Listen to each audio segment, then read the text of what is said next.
거룩하신 하나님, 오늘 이 가운데 성령을 부어주시고 믿음으로 역사해 주시고 크신 은혜 부어 주시옵소서. 예수 그리스도 이름으로 기도합나이다. 아멘. 오늘 마태복음 17장 1절에서 13절 말씀은 영광의 자리에서 고난과 사명의 자리로 17장에 특별히 예수님에 대해서 나와 있습니다. 오늘 1절에서 9절에 보면은 변화되신 예수님, 그리고 10절에서 13절은 즉 예수님의 고난에 대해서 나와 있습니다. 하나님의 아들이신 예수 그리스도, 그분이 이제 베드로와 야고보, 요한과 함께 이제 우리 변화산, 그 옷이 빛나고 광채가 나고 그리고 모든 것이 새로워지는 그러한 놀라운 것들을 목격하죠. 이들이 너무 놀랍습니다. 거기서 내가 사랑하는 아들이다, 내가 그를 기뻐한다, 너희는 그의 말을 들어라, 이 음성을 듣습니다. 예수님에 대한 이 예수가 누구인지 이미 그들은 아는 것 같지만 아직도 잘 모르는 것 같습니다. 예수님께서 누구인지, 어떠한 일들을 앞으로 하실 것인지 계속해서 예수님은 제자들에게 말해주고 있습니다. 우리 1절, 2절 같이 보겠습니다. 시작. 그리고 6일 후에 예수께서 베드로와 야고보와 야고보의 동생 요한을 데리고 높은 산으로 올라가셨습니다. 예수께서는 그들 앞에서 모습이 변모돼 얼굴이 해처럼 빛나고 옷이 빛처럼 새하얗게 됐습니다. 이것이 이제 구약의 그 모세 유형론을 보면 모세가 십계명을 받았을 때 그의 얼굴이 어때요? 영광의 광채가 났다. 왜요? 그가 하나님을 대면하여 하나님과의 그 시간을 갖고 하나님의 음성을 듣고 하나님과의 그 시간을 가지니까 어떻게 돼요? 광채가 일어나는 거예요. 베드로와 야고보와 그 요한을 데리고 산에 올라갔는데 그들 앞에서 모습이 변모되어 변화산에서 있습니다. 해처럼 빛나고 옷이요 그냥 막 광채가 있는 이 놀라운 광경을 보고 3절에서 4절 같이 보겠습니다. 시작. 바로 그때 모세와 엘리야가 그들 앞에 나타나 예수와 이야기를 나눴습니다. 베드로가 예수께 말했습니다. 주여, 우리가 여기 있으니 참 좋습니다. 주께서 원하신다면 제가 여기에다 초막셋을 만들 때 하나는 주를 위하여, 하나는 모세를 위하여, 하나는 엘리야를 위하여 짓겠습니다. 참. 여기서 누가 나왔어요? 모세와 엘리야. 모세는 율법이죠. 모세, 율법하면 모세예요. 능력의 종하면 누구예요? 엘리야예요. 그런데 우리가 이제 이 다른 성경에 보면 이렇게 나와 있어요. 옆에는 모세, 엘리야인데 그들의 모습은 사라지고 누구만 남아요? 예수만 남았다, 이렇게 얘기합니다. 무엇입니까? 예수는 모세와 엘리야보다 더 뛰어난 자입니다. 사람들이 볼 때는 모세가 더 대단하다, 엘리야가 더 대단하다. 아니에요. 그 어떤 구약의 선지자나 또 구약의 하나님이 쓰신 사람들보다도 예수님이 더 뛰어나시다는 것입니다. 그래서 초막셋을 만들 때 하나는 모세를 위해, 하나는 엘리야를 위해 이 베드로가 너무 좋다는 거예요. 예수님이 엘리야랑도 대화를 나누고 모세랑도 대화를 나누는구나. 그때 5절을 같이 보겠습니다. 시작. 베드로가 말하고 있을 때에 빛나는 구름이 그들을 덮더니 구름 속에서 소리가 들려왔다. 이는 내가 사랑하는 아들이다. 내가 그를 기뻐한다. 너희는 그의 말을 들으라. 우리가 이거 잘 보면요, 이게 어디서 나왔던 내용이죠? 예수님이 세례 받을 때 하늘로부터 나온 음성이 내가 사랑하는 아들이다. 내가 그를 기뻐한다. 근데 여기서 중요한 건 잘 보세요.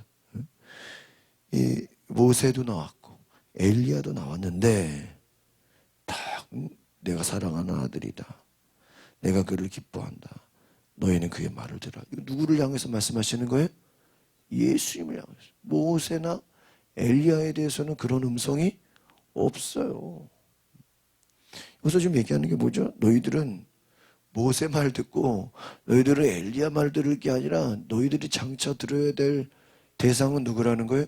예수님이라는 거예요. 다시 한번 알려주는 것입니다. 특별히 보세요. 왜 모세와 엘리야가 등장했냐 말이에요. 너희들이 따라야 될 분은 모세가 아니라는 거예요. 지난번에 우리가 사두개인, 그들은 누구만 인정해요? 모세 오경만 인정해요. 바리새인들은 율법 전체를 바라보는데 사두개인들은 모세 오경. 그러니까 이 모세의 권위가, 율법서의 그 권위는 놀라운 거죠. 또 능력하면 누구예요? 엘리야. 암만 예수님이 능력을 행해도요, 이들 구약에 이 사로잡힌 사람들은요, 엘리야가 최고예요. 왜? 하늘로 승천했잖아, 엘리야도. 야, 엘리야면 뭐.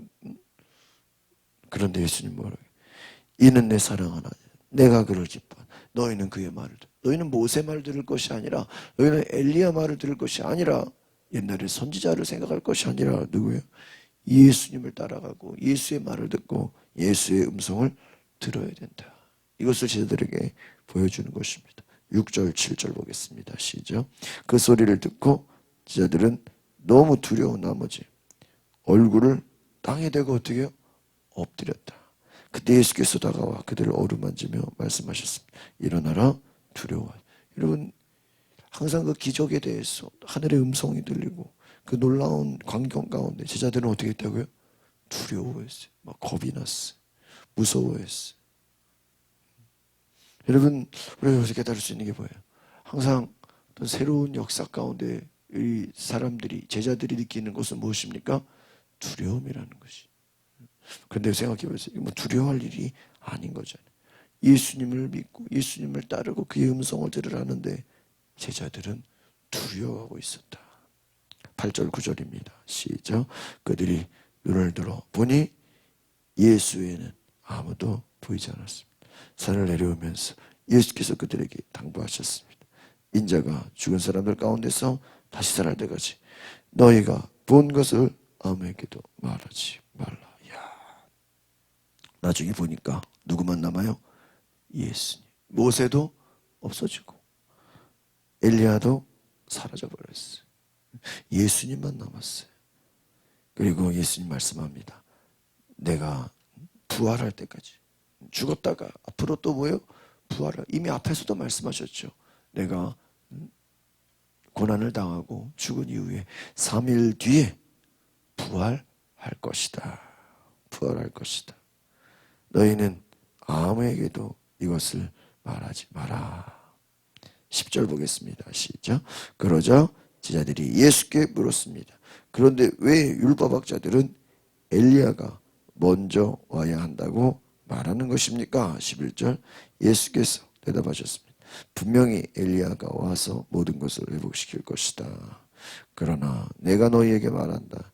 엘리야가 이미 왔다. 그런데 그들이 그를 알아보지 못하고 자기들 마음대로 대했다. 이와 같이 인자도 그들의 손에 고난을 당할 것이다.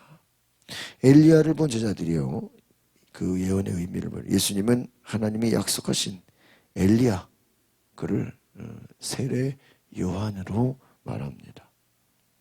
그런데 그들이 어떻게 해요? 유대의 지도자 세례 요한의 정체를 깨닫지 못하고 어떻게 버려요? 다 죽여버립니다. 여러분, 이것은 무엇입니까? 그들은 누가 오든지 간에 엘리야가 됐든 세례 요한이 됐든 또 뭐예요? 그보다 더 뛰어난 예수님이 됐든 누구든지 오면 뭐예요? 그 사람을 죽인다는 거예요. 순종하지 않고 그의 음성을 듣지 않고 그 말에 따라가지 않고 오직 자기들 뜻대로 판단하고 죽이려고 한다는 것입니다. 여러분, 예수님은 자신이 죽을 것을 아셨어요. 그래서 예수님은 똑같이 그들 손에, 그들이 예수님을 알아보지 못하고 예수를 향하여 고난을 주고 예수를 향하여 십자가를 지게 한다는 것을 말해주고 있는 것입니다. 뭐라 그럽니까? 인자도 그들의 손에 고난을 당할 것이다. 마지막 13절 시작. 그제야 제자들은 예수께서 세례자 요한을 두고 하신 말씀인 줄을 깨달았습니다. 엘리야가 와서 보는 거예요. 이 엘리야는 선지자를 말하죠. 근데 마지막 선지자는 누구예요? 세례 요한이에요. 그를 알아보지 못하고 자기들 마음대로 죽였어요. 무슨 말입니까? 누가 오든지 상관이 없는 거예요. 또 다른 선지자가 와도 어때요? 그들은 죽이는 거예요. 이것을 보면서 어떤 목사님은 그렇게 얘기합니다. 여러분, 성령님이 만약에 눈에 보이는 존재라면 사람들이 어떻게 했을까? 여러분, 왜 성령님은 눈에 보이지 않죠? 왜 성령님은 하나님의 영으로 우리에게 오시죠? 만약에 성령이 눈에 보이는 존재였다면 또 어떻게 했을까요? 사람들이 가만히 내버려 두지 않고 어떻게든지 밟아버리고 죽이려고 들었을 거예요. 여러분, 예수를 죽이려고 해요. 고난을 줘요. 세례 요한 죽이려고 그래요. 누구든지 하나님의 사람은 세상이 악한 마귀가 죽이려고 한다는 것이 오늘 그렇습니다. 여러분, 진리는 고난이 있습니다. 진리에는 많은 어려움이 있어요. 그러나 그 고난 가운데서도 죽이려고 하고 악한 것들이 핍박을 하지만 예수님은 끝까지 사명의 자리, 고난의 자리를 지키셨다는 것입니다. 여러분, 오늘 우리가 기억할 것은 주님을 바라보면서 이는 내 사랑하는 아들이다. 내가 그를 기뻐한다. 너희는 그의 말을 들으라. 오직 예수님의 말을 듣고 예수님을 따라가는 우리의 은혜가 있기를 바랍니다. 기도하겠습니다. 거룩하신 주님, 주님의 음성을 듣고 주님을 따라가고 주님을 신뢰하고 주님을 바라보는 은혜가 있게 하옵소서. 하나님께서 우리와 함께 계시고 우리가 그분의 음성을 듣고 우리가 주와 함께 동행하며 주와 함께 승리하는 놀라운 은혜가 있게 하옵소서. 예수 그리스도 이름으로 기도하옵나이다. 아멘. 우리 이 시간에 기도하실 때 하나님, 내가 주님의 음성을 듣기 원합니다. 내가